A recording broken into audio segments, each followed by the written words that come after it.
Hello everybody, my name is Grace and today I'm going to continue reading the book Who Was Roald Dahl? Chapter 8, More Ups and Downs. Charlie and the Chocolate Factory was a tremendous success. They printed 2 million copies in China, the most of any book up to that time. Later, around 1970, Roald wrote the screenplay for the movie Willy Wonka and the Chocolate Factory. By 1965, Pat was a big star. Roald's book was doing so well, he was as famous as his wife. The Dahls moved to a fancy Hollywood mansion with a swimming pool. Unbelievably, tragedy struck again. Pat had a sudden stroke. For 3 weeks, she was in a coma. It looked like she might die. Roald was at her bedside for days. When she woke up, she couldn't move or talk. After a month in the hospital, Pat went home, but she was depressed. She sat and did nothing. She could barely talk and jumbled her words. She couldn't even read or write. Roald took charge. She organized neighbors and friends to help her get moving. He hired a speech therapist to work with Pat 6 hours a day, every day. Roald said Pat would be back to acting in a year. Doctors thought he was crazy. Roald forced Pat to get well. It was as if she was in an army at a boot camp. He made her exercise all day. He refused to let her feel sorry for herself. Some people thought he was cruel. Pat called him Roald the Rotten. But Pat slowly got better, and she was grateful to Roald. Doctors thought Roald's tough program worked. They began using the same methods to treat other stroke victims. The Dahls also had a new baby. Lucy was born 5 months after Pat's stroke. By the 1970s, Pat was acting again. The Dahls had survived another challenge. With their new Hollywood lifestyle, the Dahls needed money.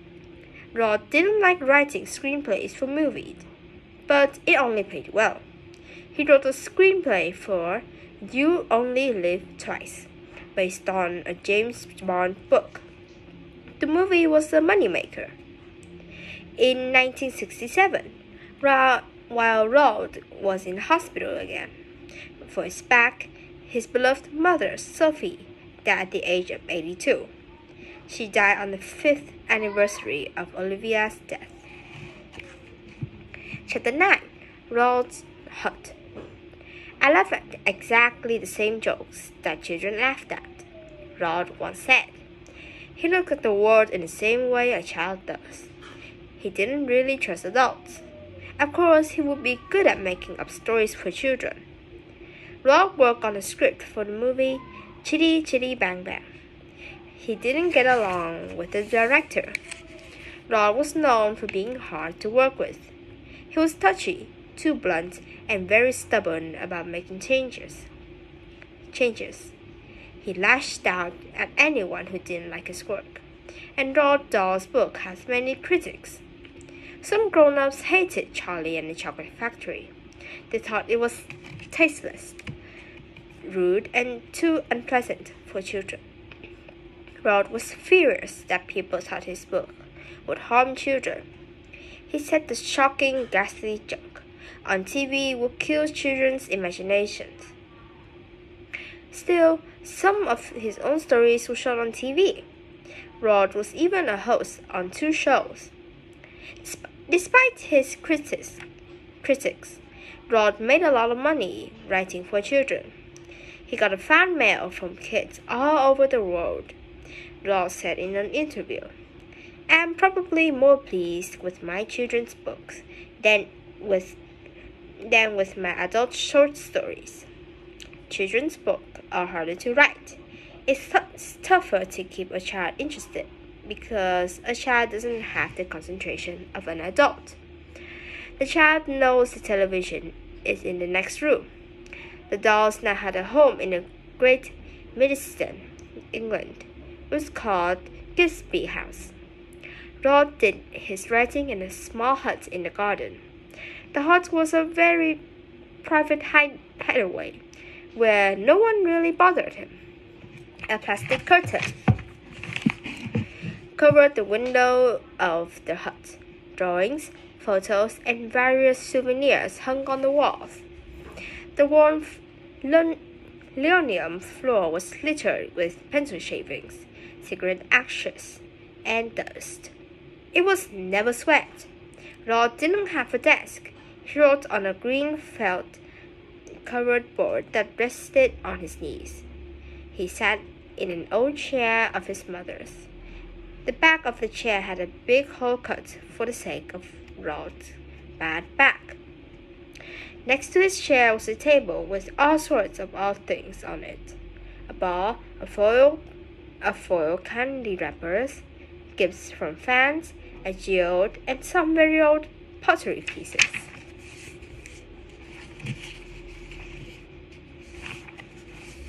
The oldest of all things Roald kept was a piece of his own hip that had been removed during surgery.